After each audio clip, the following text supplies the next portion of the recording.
How do I forgive myself for allowing someone to mistreat me? Sometimes in a situation like the one you're in, sometimes it's easier to blame ourselves because we feel like we could actually fix that.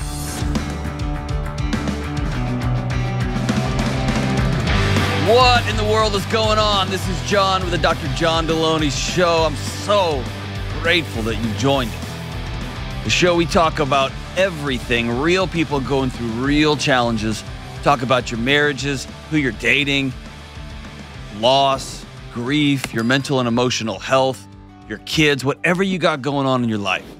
I spent the last 2 decades sitting with people when the wheels have fallen off and helping them figure out what to do next. And I'm so honored that you've joined us. If you want to be on this show, write into the show, johndelony.com/ask, A-S-K. Go to johndelony.com, DELONY/ask, and join us. And today is a huge, huge day. It's an exciting day. It's maybe my most exciting a day since I've been here. But I'm going to shut up first, and we're going to go straight to it. Stop what you're doing, unless you're driving. Don't stop. Don't stop. But tell everybody in the car to be quiet. If you're vacuuming or mowing, just take a second and stop for a second. I want you to listen to this. If you're on YouTube, I want you just to stop multitasking. Focus in for just a second. Check this out. This is from a recent talk I gave, and I'll leave it at that. Check it out. I know about you. I know about you. And I know you're exhausted, and your kids are finally in bed. Maybe they're playing video games, and hopefully they're making good choices with strangers online. Here's the deal. It's quiet. The lights are low in the house. The lights are low. And when it's finally time for bed, your body commits an act of mutiny because being an adult is trying desperately to stay awake during the day and trying to fall asleep at night. And you go to bed and you put on some headphones and you listen to your murder podcast because why do they keep coming back to the scene? Or some of you put like 2 talk show hosts that are like, the end of the world is coming. And you're like, yeah, and that's your world, right? And then or you watch reruns of The Office or Ted Lasso because imaginary people in imaginary TV shows are the last decent human beings on the planet, right? And after a while, your eyes start crossing from all these screens and your body's like, I guess we're up. And so you find yourself in your bathroom just crushing up Tylenol PM and just snorting it off the counter. And you're not asleep, but you're unconscious, right? Until about 3 a.m. and your body's like, we got crap we gotta think about right now. And you wake up,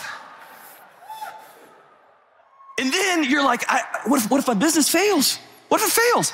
And then you're like, maybe my business will fail. I don't even like my business. And then over here, you're like, what if China invades Taiwan? I know it's gonna disrupt world trade in a way that we haven't seen. It's probably gonna kick off World War III, but I can't do another 3 months of homeschooling like COVID. I can't do it, right? And then, like, hey, you know that mole on Jeffrey's back? It's for sure cancer. I know it's cancer. And so there's one place that we go.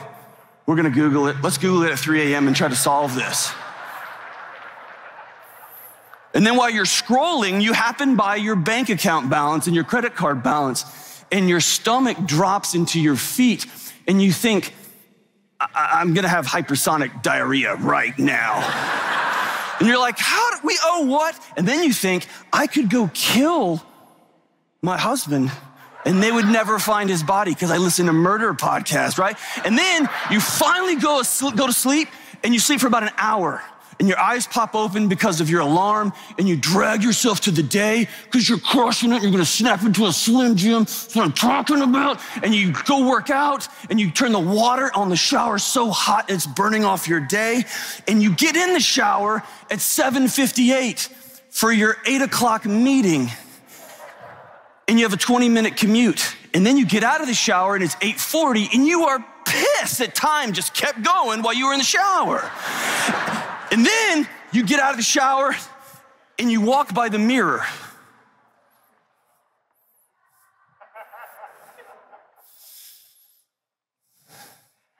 There's a couple of people in this room, and I've met you.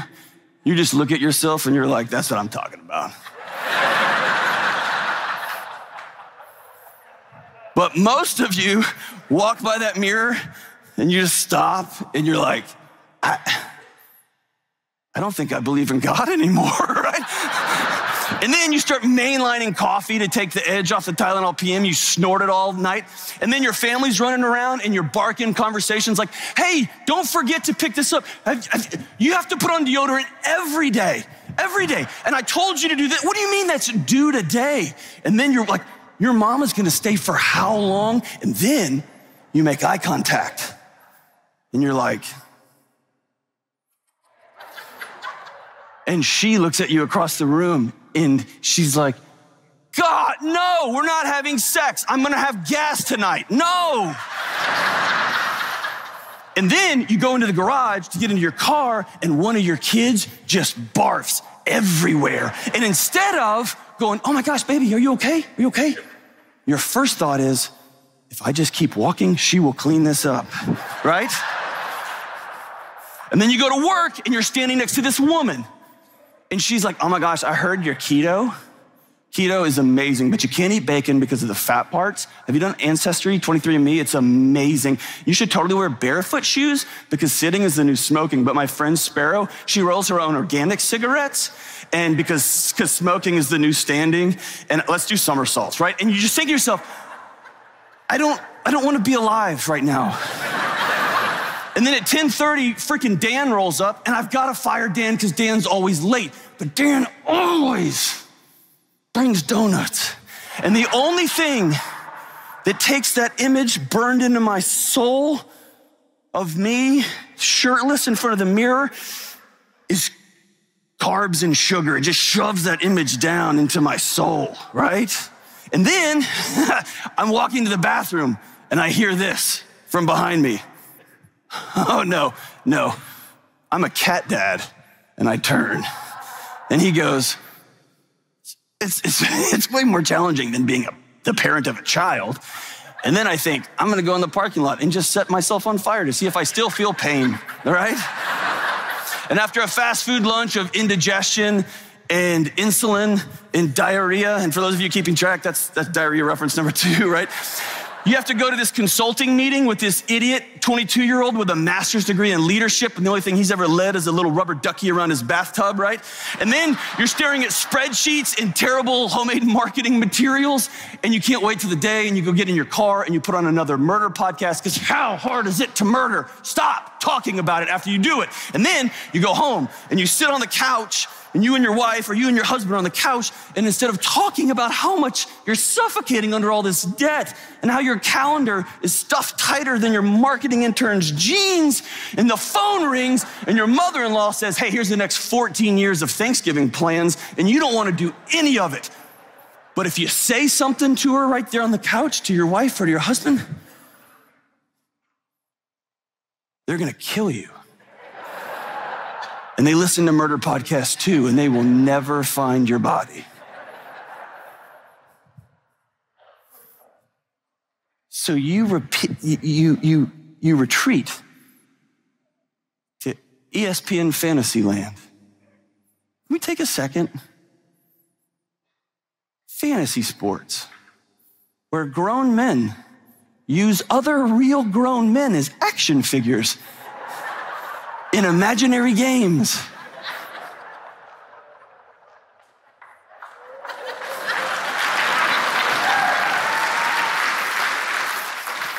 Look, there's a husband and a wife on a couch. He's playing imaginary games with real other men. I'll give you dragons and trolls and stuff. No, this guy lives in your same city, and he's my guy, right? And she is sitting right here looking up line tattoos that say #blessed on her iPad and cauliflower mashed potato recipes. And she's looking at 18-year-old birthday parties. Your kid's 9, by the way. Y'all could be absolutely doing it right now.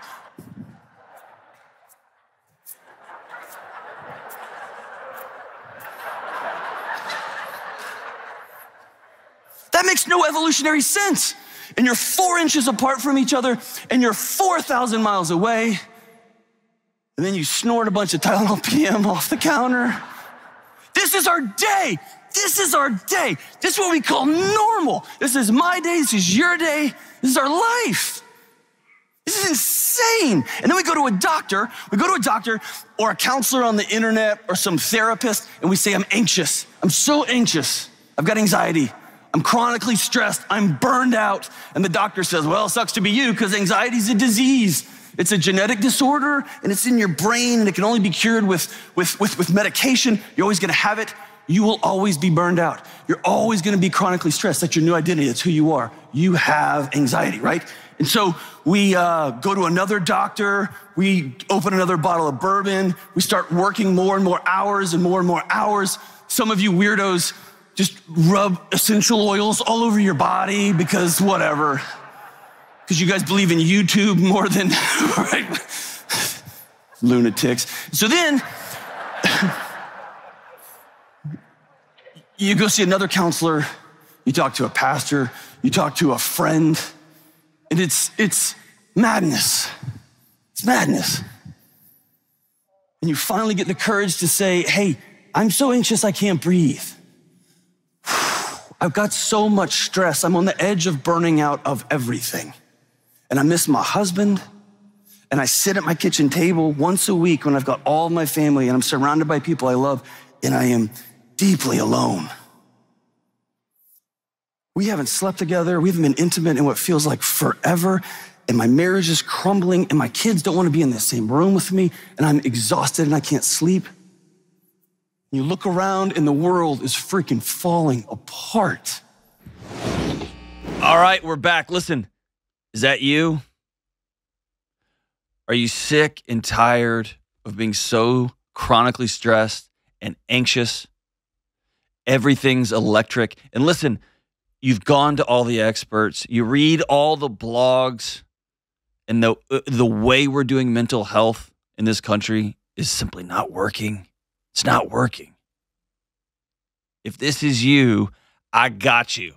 If this is you, you're just like me. Today is the first day you can pre-order my brand new book, Building a Non-Anxious Life. Here it is. I'm super excited about it because halfway through this book, so I wrote this book about anxiety and about chronic stress, all the stuff that we got going on, and then halfway through, I stopped. And I went and checked myself into a hotel. I got away from my family for a while, and I realized I'm not living this way either. I'm not doing some of these things that I was writing about, and I had to Control-Alt-Delete everything. And so this book is not me talking at you as some like, I've got it all figured out. This book is me walking with you saying, we've created a world that our bodies cannot exist in, and we've got to do something different. So look, this book provides the 6 daily choices that we all got to make to overcome anxiety. Some of these are every day. Some of these are every month. Some of these are on an annual basis. But we've got choices to make about how we live our lives. They are practical strategies. I did not write a pop psychology book, and I also did not write some super highly technical, jargon-filled book for clinicians and researchers, how they talk to each other. This book is written for regular people like you and me, just trying to figure out how to be a little bit better parents, how to stop the cycle of hurt, how to be less anxious, how to come home and create a home that is warm and full of laughter and full of joy, and this crazy word that we don't even know what it means anymore, peace. This is the as they say, highly anticipated follow-up to my #1 bestseller, Own Your Past, Change Your Future. I don't know how many people are highly anticipating this, except for maybe my mom. Listen, no matter where you start, you're going to gain a deep understanding of what anxiety is, what it's not. I did integrate some of the stuff from Redefining Anxiety, so if you picked up that tiny quick read, this is going to be that book exploded, and so much more, so much more.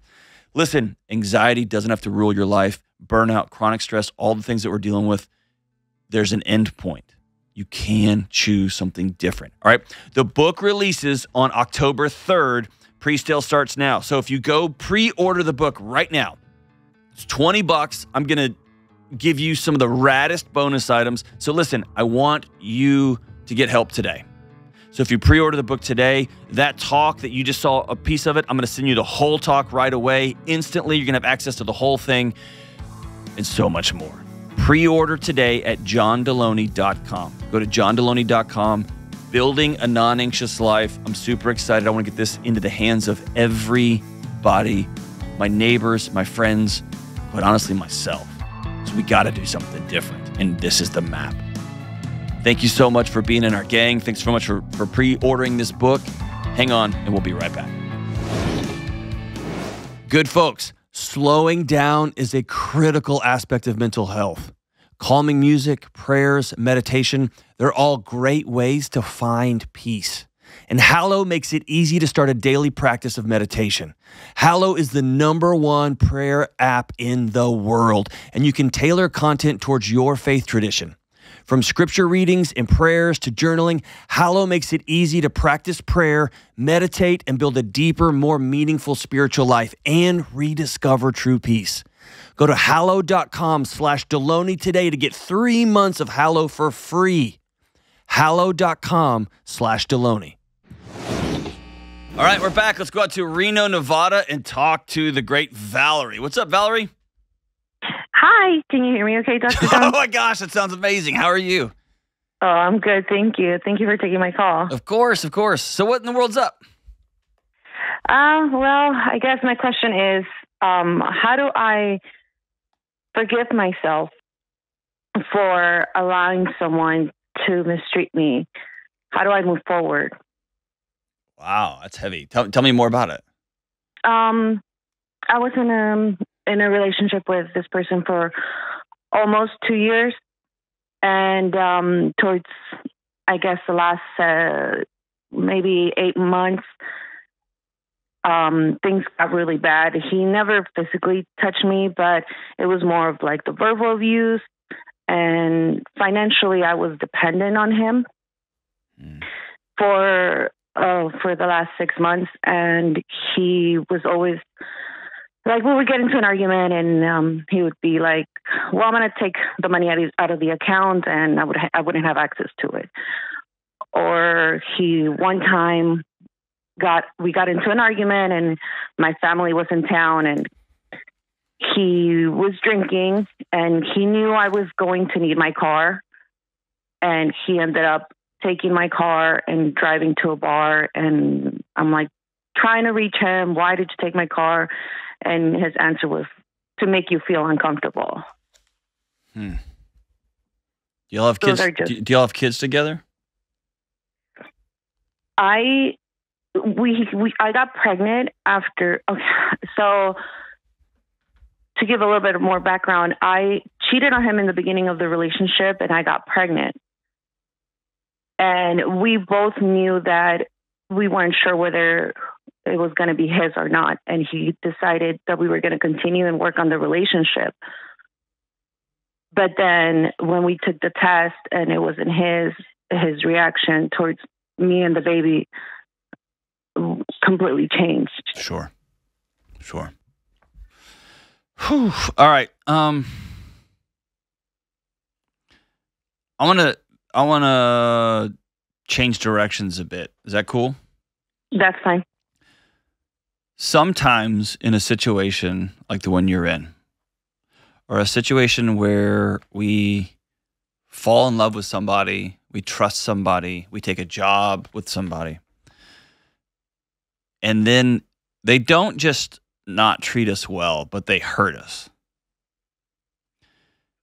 Sometimes it's easier to blame ourselves because we feel like we could actually fix that.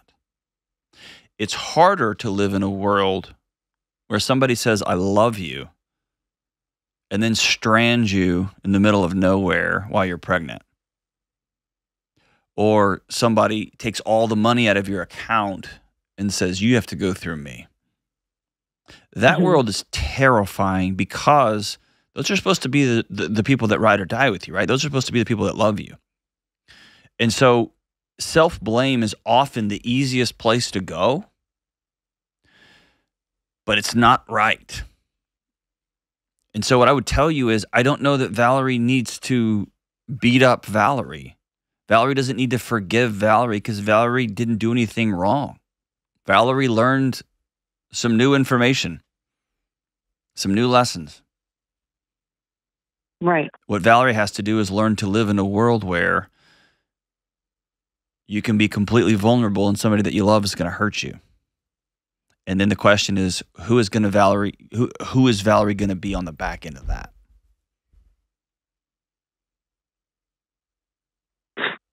Right. That's a scary world, right? It is. It's a scary world. I'm sorry that he treated you that way. You didn't deserve that. Since I emailed you guys, things obviously changed, and I moved out, and my family has my back, and it's just I feel like I failed. Yeah. What did you fail, Valerie? I don't know. I guess I wanted that perfect family, and yeah, what you feel is grief because you had a picture in your head of how things were going to turn out, and then it didn't happen that way. And you have that double-edged sword, right? You would probably do anything to take back cheating on this guy and getting pregnant, and you get the greatest gift in the whole world, which is a new baby, right? I do, and it's both in. That's right. It's both in. And you probably would look back and think, well, if I hadn't have done this and I hadn't have said this and I hadn't exploded on him in this one night and I contributed too, that's fine. Mm-hmm. But I'm going to tell you, nobody with an ounce of, I'll just be very specific to men, nobody with an ounce of masculinity in their body, nobody with an ounce of dignity or respect in their body strands their girlfriend or their wife, ever. That's cowardly, childish behavior. No man with any sort of masculinity, any sort of strength or dignity or responsibility takes all the money out of the account and says, you got to go through me, as though you're some kind of overlord or her dad. It's cowardly, childish behavior. So you are trying to you're trying to lean up against a 9-year-old in an adult body and wonder what you did wrong. Nothing. Just a 9-year-old in an adult body. His answer was always like, well, you did this to me. And it would always come back. That's because he's a childish cheating. coward. He's a childish coward. My wife can't make me do anything. And I love her to the moon and back. Mm-hmm. I choose my responses. I choose my actions. I choose my thoughts. I choose my behaviors. I make choices.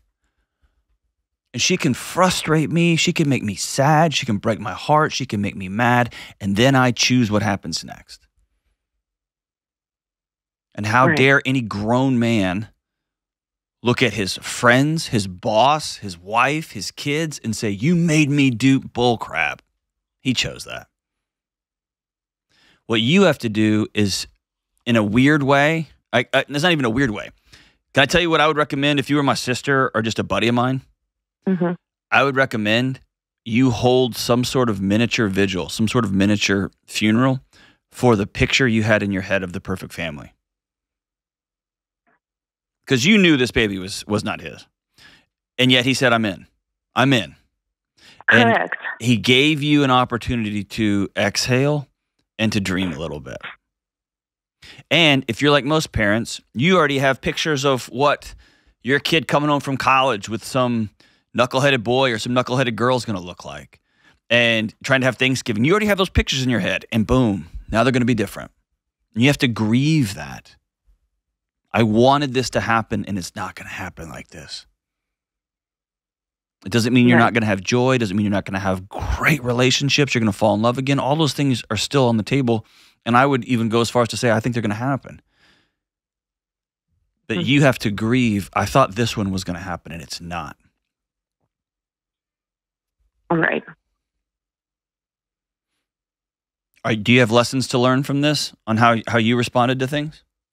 I definitely. Great. I mean, for once, the cheating and the disrespect that I did towards him, but cool. I That's felt over. like for that same reason, I allowed myself for him to do all those things. Like I felt like I was looking for that forgiveness, And he ran right over you. I knew I deserved better. I just stay there. So yeah, but again, I mean, I can read the data, and it's terrifying for a mom with a young child to consider the possibility that I'm going to be a single mom, unable to provide for us, or it's going to be a drastic shift in how me and my baby live. And Yes. I can shield my baby from the hell that I live in exchange for a roof. And so that women have been making that choice for centuries. You're not crazy and you're not broken. You're trying to stay safe. And the courage you showed leaving this madness is incredible. And did you do dumb stuff? Yes.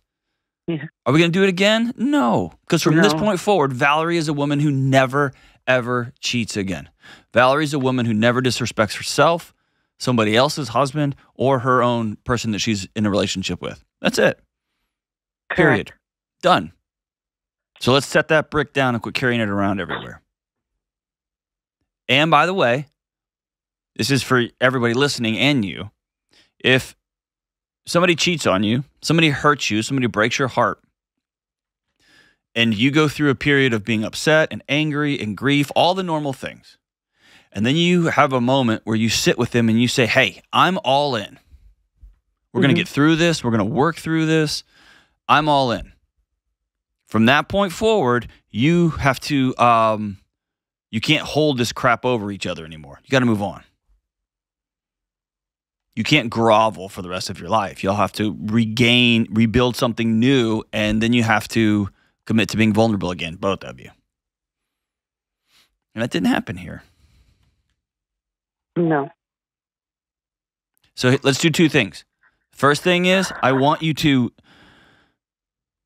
get a couple of your family members who are ride or die, a couple of friends, and I want y'all to hold a small little ceremony for what was going to be. It's not. Let's call it just a small little funeral of the dream of the perfect little family.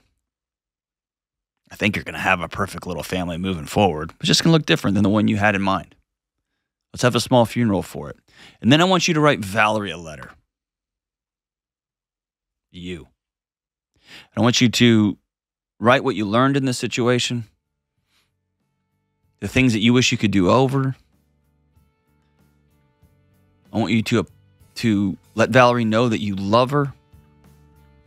And here's who we're going to be moving forward. Then the goal is going to be to create a life where you can live into that, where you're going to exercise, where you're going to work, who you're going to surround yourself with, what you will and will not tolerate in a romantic relationship. You get to pick all those things. You get to choose that path forward. I'm proud of you for making the move.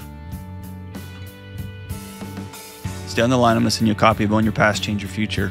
It's my last book, and it just gives you a path from everything's in ash and where do I go from here. Thank you so much for the call, Valerie. We'll be right back. All right, we're back. Let's go out to Caitlin in Pittsburgh. What's up, Caitlin? Hey, John. Hey, what's up? Hey, I called into your show back in October. Yeah? My question then was along the lines of I felt like I was placing trauma onto my kids because of depression and disassociation. Okay. My question today is I have lived all my life numbing my emotions due to trauma. I don't know how to connect to myself or emotions, and emotions terrify me. I also feel paralyzed from fear from pretty much doing anything in life. So where do I start to connect to myself and emotions without being paralyzed by fear? Wow. What happened? Well, as a child, I was sexually abused by my dad. Man, I'm so sorry. How long did that go on, Caitlin? Quite a few years. Yeah. Who ultimately took care of you?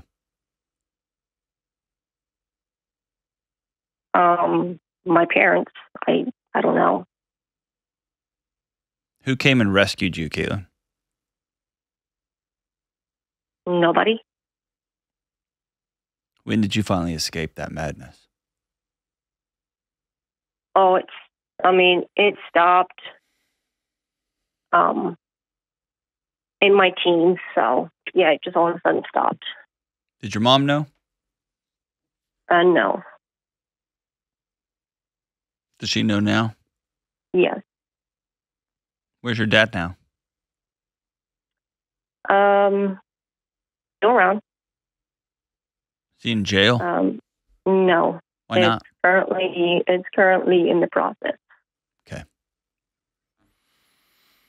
Oh, man.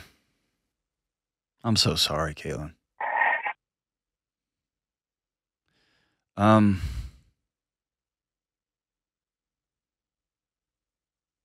wish you'd had a better dad.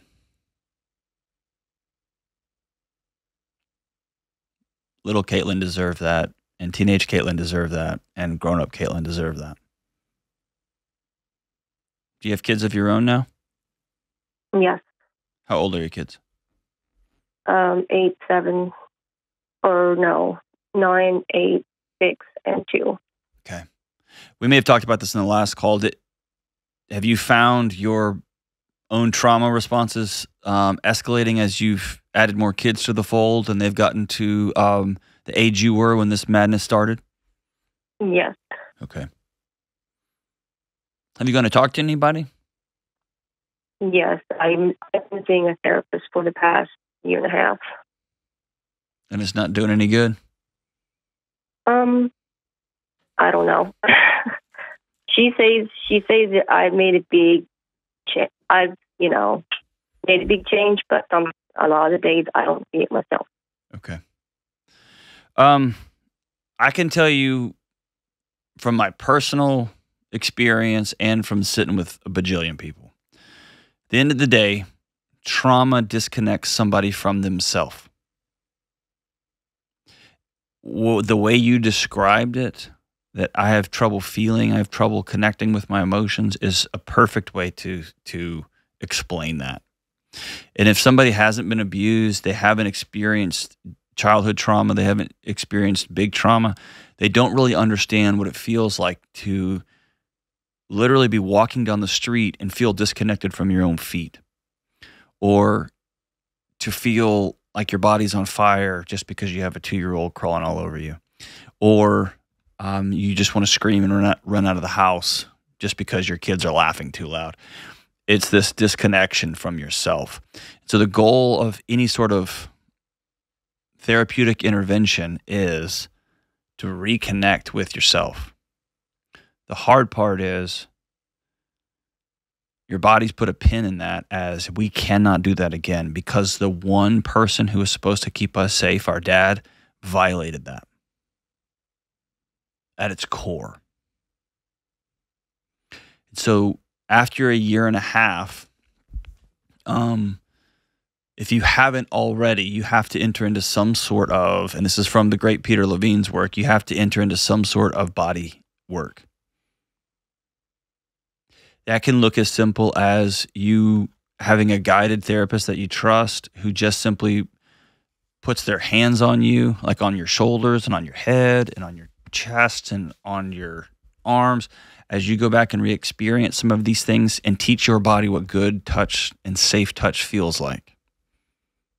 Or let me say it in another way, you can't talk and think your way through healing on this. You might be a great candidate for some of the newer procedures that are out, like the psychedelics and ketamine and some of these other therapies that are showing some great clinical promise, but you have to have the right practitioner. You can't just go crank that stuff out on your own. It's very, very, very unsafe and unstable if you do it by yourself. But it may be that what happened to you and for the duration of how it happened to you was so profound. And now you're surrounded by 4 kids, and so you're trying to change the oil on this car while it's driving. It may be that you need to have some more radical interventions with folks that know what they're doing. Some of my close friends in the military community have just told me wonderful, incredible stories, extraordinary stuff. But you have to enter into a new phase of, okay, I'm ready to reconnect. And just know that that's not fun and it's scary.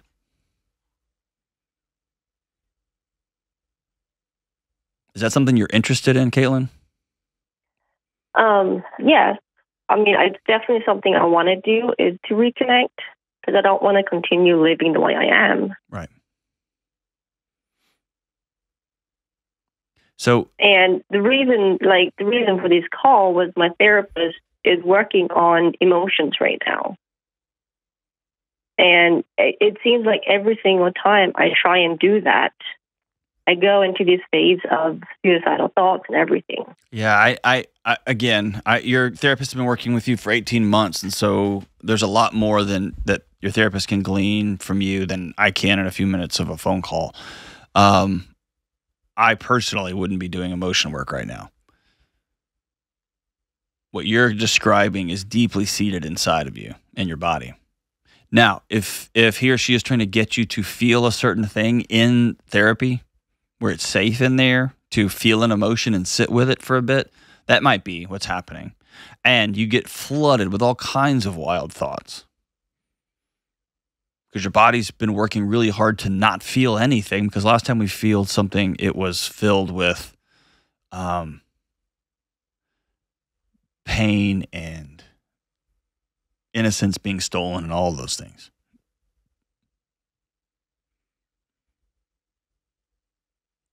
But at the end of the day, I think having a direct conversation with your therapist that I've been doing this for 18 months and I'm ready to enter into a more directive, focused healing. Preferably around some sort of body work. If we have to do emotion work, great, but it's got to be done in a safe therapeutic context, which hopefully is what your therapist is providing you. But it's at some point, you can't keep talking about the same stuff. The healing doesn't happen that way.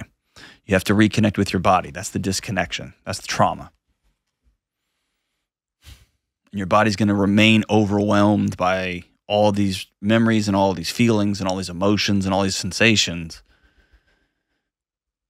until your body learns, hey, we weren't safe then and we are safe now. And please know, everybody listening, I know what I am saying sounds like woo-woo. I get it. But I can tell you personally, I have tracked my sleep score and my HRV as I have entered through this type of therapeutic intervention, and my whole life is changing. Everything is changing for the better as my nervous system finally begins to slow down. So all that to say is, Caitlin, we're with you. We're with you. It's time to have a direct conversation with your therapist about, okay, 18 months in, cool. It's time to make some changes. We need to do some body work. We need to do some more directive trauma work, maybe some EMDR. And if not, maybe it's time to get a new trauma therapist, or it's time to look at some of these more experimental solutions with guided practitioners and researchers who know exactly what they're doing. I'm grateful for you, Caitlin. I wish I could provide you more instantaneous, like magic wand help here. This is just going to be a slog. My promise is there is healing on the other side if you'll make the journey. Please don't go alone. We'll be right back. Hey, what's up? Dr. John Delony here. Check it out. My new book, Building a Non-Anxious Life, is now available for pre-order. Here's the great news. Anxiety is not the enemy we've been led to believe. I know this because I've walked alongside countless folks over the last 2 decades, and I've struggled with this too. If you create a life of intentionally living out the 6 daily choices I've outlined in this book, you're going to be able to better respond to whatever life throws at you. You're going to learn the choices you can make day by day to create a more peaceful, joyful, less chronically stressed, non-anxious life. Plus, when you pre-order my book, I want to give you something to help you today. That's why you'll instantly get my newest talk, Smoke, Fire, and Freedom, that I gave to several thousand folks a few months ago, where I break down the misunderstandings and myths we believe about anxiety, how to reclaim your freedom, and how to build a non-anxious life. So pre-order Building a Non-Anxious Life today for just $20 at johndelony.com. All right, well, that wraps it up for today's show. Don't forget, stop what you're doing. Go pre-order my brand new book, Building a Non-Anxious Life. Go to johndelony.com. Check it out. It's going to be everywhere, and we'll give you all sorts of cool bonus items. johndelony.com. Check it out. And today's song, shout out to Valerie. Shout out to Valerie from the great Amy Winehouse. One of the most incredible voices of my entire life. She left way too soon. The song's called Valerie, and it goes like this. Well, sometimes I go out by myself, and I look across the water, and I think of all the things, what you're doing, and in my head I paint a picture, because since I've come home, well, my body's been a mess, and I've missed your ginger hair and the way you like to dress. Won't you come on over? Stop making a fool out of me. Why don't you come on over, Valerie? This song's kind of weird because that's not my wife's name, but it's cool. Maybe it's about a puppy named Valerie. No? All right. Well, I love you guys. Stay in school. Don't do drugs. Go pre-order my new book. We'll see you soon.